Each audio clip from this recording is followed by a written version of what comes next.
welcome to the second race in the chase. Catfish on pole from Revo and Pablo Sierra, not Daniel Bogdasarov. And it's Remy LeBeau, Volstad, Babinus Jr., and there is Bogdasarov in 7th. Marcus Nelson starts 8th from the Red Devil and Ahmed. Then it's Lawless Leclerc for Trackhouse Renault, Cable for Power Renault, and Dav Sanchez. Tommy starts 14th with Ocampo, only 15th for DS Andretti. Then it's Mohamed Awawi, Tenali Gabo, Ben Allen Lee, Pierre Gasly, Anok Yui, Ica World, and Zay Lane. Catfish back on pole for the first time since his days back at Jaguar, but he's got Revo alongside him. All 5 lights go on. And we are back racing in the chase, and that's not the greatest of starts from Catfish, but he does just about get the power he needs to pull away ahead of Revo, but they're side by side, heading down into turn number 1, and it is Revo ahead in Oslo from Catfish as Marcus Nelson gets a 5-second time penalty. A lot of contact going on further down the order. iWorld being dropped to 22nd, but it is still Revo from Catfish just about. These two going side by side. These two have been here in one way or another since the first race back in Shanghai in Season 1. Of course, Catfish hasn't raced in every single race like Revo has. But now, with Remy LeBeau right behind him, you get a real feel for the kinds of drivers we have in this league. You've got drivers who have been here since day 1, drivers who have been here in one way or another since day 1, since Catfish is not just a driver, but he's designed tons of drivers' helmets over the course of time. And then you've got Remy LeBeau, who's found his way up into 2nd, a brand new face to the league, who's done a brilliant job in his time here. And we expect him to stick around for the long haul as Catfish drops down to 4th behind Marcus Nelson. Pablo Sierra and Daniel Bogdasarov being right behind the Malaysian driver in front of him, but it is Revo from Remy LeBeau and Marcus Nelson. And it's the Sims Motorsport team doing quite a good job with their new partnership with DS Automobiles when it comes to their powertrains. Ahmed versus Volstad, and a relatively new head at DS McLaren versus a brand new head at McLaren, and the Egyptian number 22 getting himself ahead of the home driver who's dropped down to 8th, as it might be 9th with Tommy looking for a way to get past Volstad. And Catfish realising that you might want to start from pole here, you might want to start from 2nd, 3rd, 4th, literally anywhere that isn't pole in this championship for most races, because the racing is fierce and defense is unlikely. It's not even defense is optional, defense is impossible in a lot of situations. The gap between 1st and 2nd is 7/10 as we go on board with Marcus Nelson, a playoff eligible driver, the top 3 all in the playoffs. But Catfish doing a very good job despite him not even being part of it. Remy LeBeau sitting a fastest lap at 1:14.9 as he's got attack mode closing in with all he's got, but he's not pulling out. Bogdasarov, however, is, and he does get himself ahead of Catfish. Fastest 3rd sector goes to Ica World for Trackhouse Renault, and he's also given himself a track limits warning. The 2 power cars in front of him, and Cable and Pierre Gasly, they're doing all they can with those softs. It's wearing down to who knows where, as Babinus Jr. gets himself up into 12th. 3 drivers decided to start this race on hards. Sierra, Babinus Jr. and Sanchez. As down the inside goes Babinus Jr. up into 11th position. Remy doing his absolute best in 2nd position to try and take the lead away from Revo and maybe go for a 2nd career victory, but doesn't seem too likely yet. Bogdasarov getting the fastest 2nd sector of anybody, but he's still not really that close in terms of everything. Coming through the final sector and the final turn to start lap number 4 of 14, it is Revo from Remy LeBeau and Marcus Nelson, but it is attack mode for Remy LeBeau. Ahmed with a new fastest lap, and it should be the race lead if he can get his car stopped in time. He does. Sparks flying out of the back of that Kiro Renault car, and it is Remy LeBeau to the race lead ahead of the two Techeetah drivers. Track limits warning for the Red Devil. It's his first warning of the day, as here comes Marcus Nelson. There goes Marcus Nelson ahead of Revo, but that 5-second time penalty probably means that team orders could be at play. 5-second time penalty for Ben Allen Lee for causing a collision, and I don't expect anyone to ever punch it, so it does seem to be just a little bit of a clumsy move from the Nissan man, as Leclerc being fought off by Denali Gabo and former, I guess, powertrain supplier in the Nissan Nismo 25 of an RQ. Sanchez getting past an RQ as I say that. Jay Lane in 22nd being left out of all of this, and in fact dropping off the back quite heavily, as Bogdasarov currently in 4th position trying to make that 3rd to get past Revo, as he's looking to try and go down the inside. Almost contact between the two of them, both of them with French powertrains behind them. Both of them factory drivers, but neither of them with the same powertrain. As we go into lap 5 of 14, Remy LeBeau still leading this race somehow.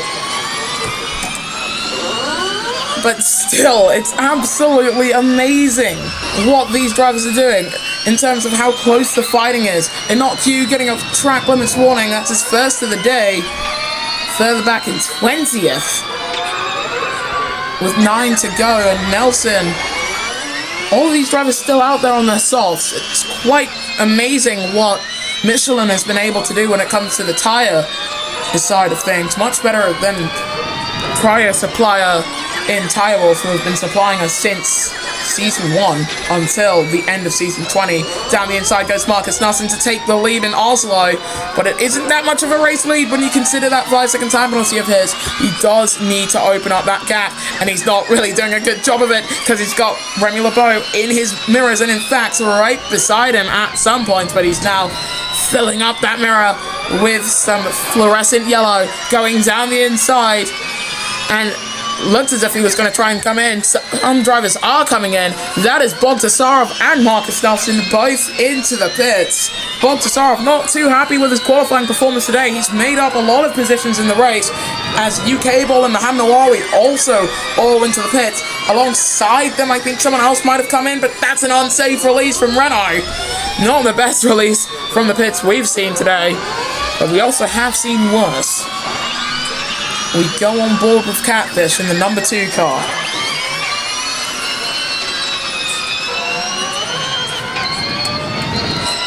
Doing all he can to potentially get not just his first race win, but his team's first race win ever.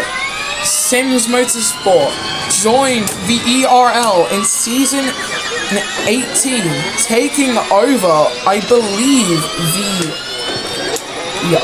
if I've got this right or wrong, someone's going to correct me in the live chat or comments. I believe they took over the Mahindra outfit in Season 18. They did so well in 18 and 19, but in Season 20 they looked to just lose all the steam they had alongside Nissan. As in come the top 3, Revo, Remy LeBeau and Catfish all in at half race distance. It will be Ahmed leading for the first time in his career with DS McLaren TGR, as the other Sims car of Denali Gabo getting a time penalty for causing a collision, and you can see why. It is chaotic in the midfield. Volstad's found his way up into 4th as Revo comes out of the pits in 15th with Remy LeBeau right in front of him. So Volstad could be going for a first career victory at home. So many drivers in this league have won their home race. Some of the best drivers in this league, Catfish, haven't ever had a home race. There has not been one race held in the capital city of Malaysia, that being Kuala Lumpur, I believe. But now coming through turn number 9 on board with Ico World. We don't actually have any races in Angola, but he's trying to prove to his home fans that there should be. The number 8 gets himself up into 6th position, driving Dale Earnhardt Jr.'s old number. We've got Earnhardt and Earnhardt Jr.'s numbers on the field.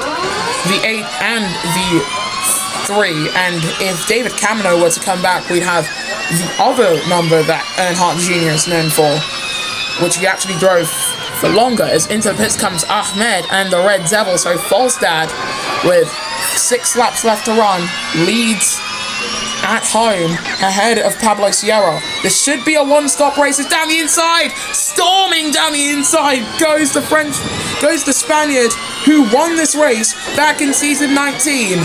The only edition of the Oslo Prix prior to this was won by Pablo Sierra, and in such close fashion ahead of the at the time Braun GP driver Pierre Gasly in his debut season in the ERL. He couldn't drive car number 10 at the time because Akari Lopez was driving it, but now he's certainly made car number 3 his own. Ignore the fact that he's down in 19th currently.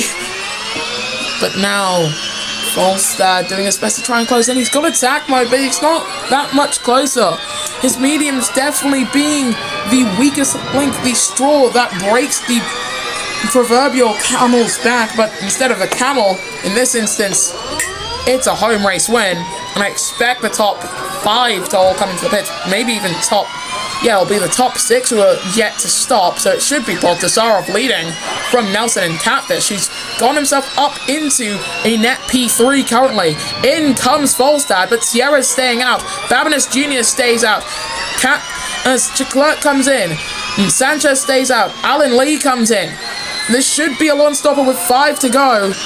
Those hard tyres are doing a brilliant job. 76% tyre wear on those mediums should see him go to the end of this race. Nelson up into P4, but still with Bogdasarov so close behind him. He's got to have his wits about him. Same with Revo, who's found his way back up into 6th position. On board with Bogdasarov, getting himself as close as humanly possible to the back of Marcus Nelson. Sanchez in 3rd, acting as a bit of a stopgap as well, with Babinas Jr. right in front of him. The top 6 all chase drivers as contact. That's Marcus Nelson. 10-second time penalty for the Danish driver. He gets himself up into 2nd. That's a very, very close combat move made, but it just doesn't seem to have paid off for him because he's got 10 seconds worth of time penalties. That one could have been easily avoided. He just went steaming into the side of Babinas Jr. And that's just wrong place, wrong time for both drivers. Babinas Jr. looking to try and send it down the inside. Can he do it? Not quite. He's just doing his best to defend from Remy LeBeau, but he's not even coming in. Someone else is. That's Sanchez into the pits, and Sierra's in as well. Nelson leads, Bogdasarov 2nd, Revo 3rd, but under threat from both Catfish and Remy LeBeau. Catfish up into 3rd position, but with Bogdasarov now leading the way ahead of Nelson, 0.2 of a second ahead. It's all up to this man to try and reign on the parades of the 2 playoff eligible drivers in front of him. If Nelson were to win and Catfish was 2nd, it would be Catfish taking home not just his first win back in the ERL and his 3rd start back in the ERL, no, 4th start rather. It would be his team, Sims Motorsport, and their first E-Prix victory. He pulls to the inside, gets covered off by Nelson, but looks further down the inside through turn 10 and takes 2nd position in the car number 2. He's doing all he has to do right now to try and take home victory. He's got 3 and a bit laps to go with the 2 DS cheaters behind him. Alongside them, they've got a McLaren and a Kiro car. But this is it. This is the fight for the lead. Attack mode wide open for Catfish. And on lap 11 of 14, Catfish leads the Oslo E-Prix from Daniel Bogdasarov and Marcus Nelson. His teammate Revo looking down the inside and stealing P3. And now with Remy LeBeau in 5th position, this is all anyone could hope for. But Catfish, his soft tyres, beginning to feel a little bit of blistering. Can he make it to the end? He's got 3 more laps to go with those softs. 3 more laps. Grueling, painful laps for those soft tyres. But if he can just muster all that strength he had in his early days in his career with Virgin Racing, we could see the Malaysian flag back on the top step of the podium. Revo's found his way up into second position to try and go for his first race win in the chase. 3 laps to go, and I smell Barnstormer.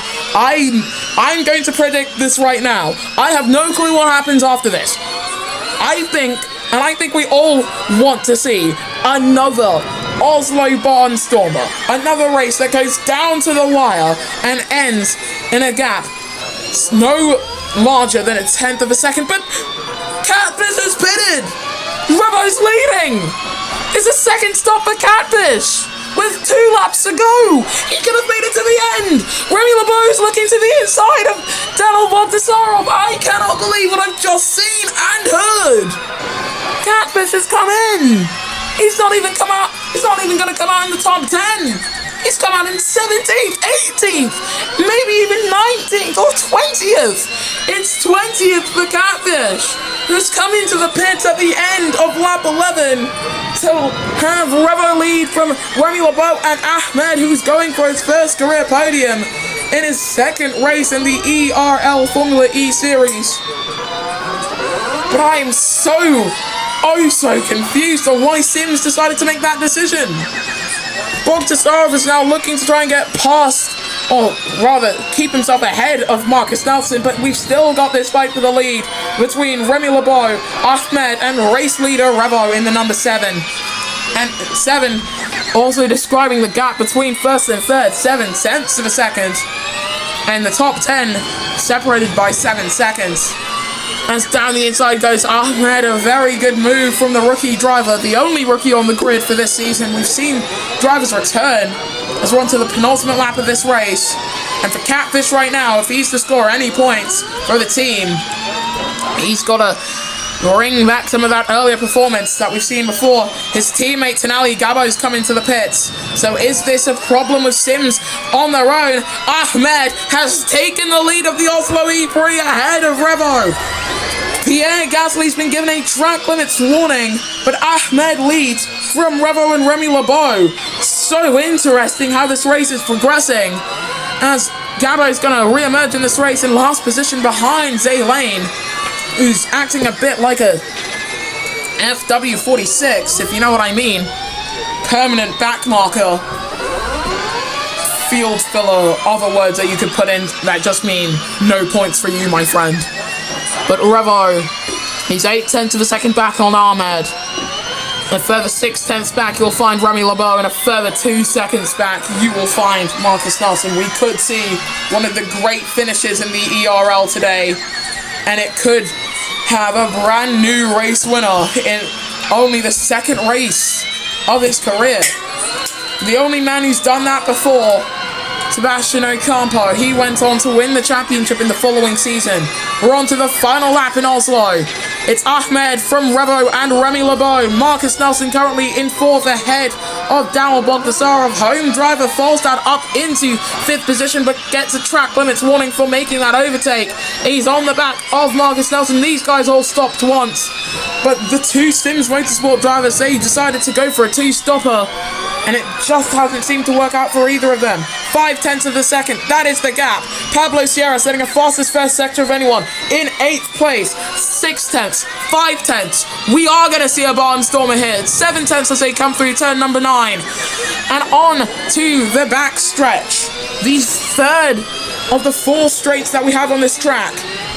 It's attack mode for Revo, getting himself as close as humanly possible to the back of the McLaren driver in the number 22, but I don't think that Revo's going to be able to do it. He's got a lot worse tyres compared to Ahmed in front. It's 6/10 of a second as they come down into the final corner.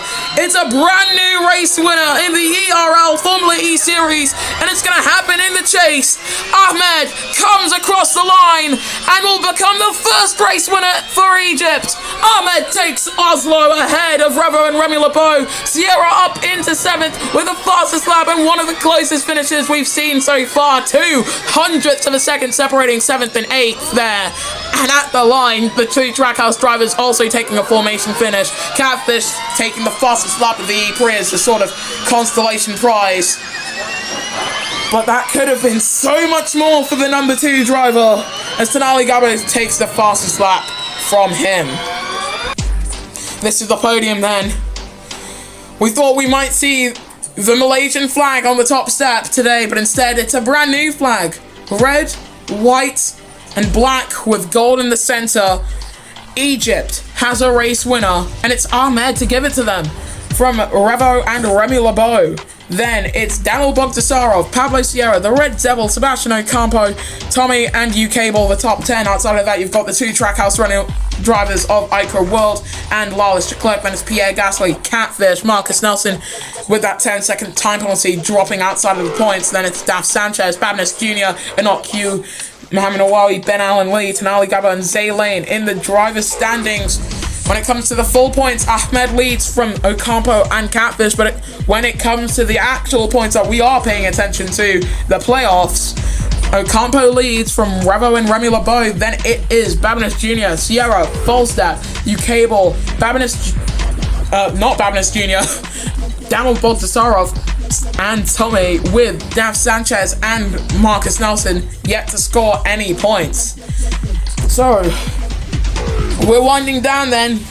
We're going to return to Nigeria, return to Africa next time out for the Abuja Prix in the ERL Formula E playoffs.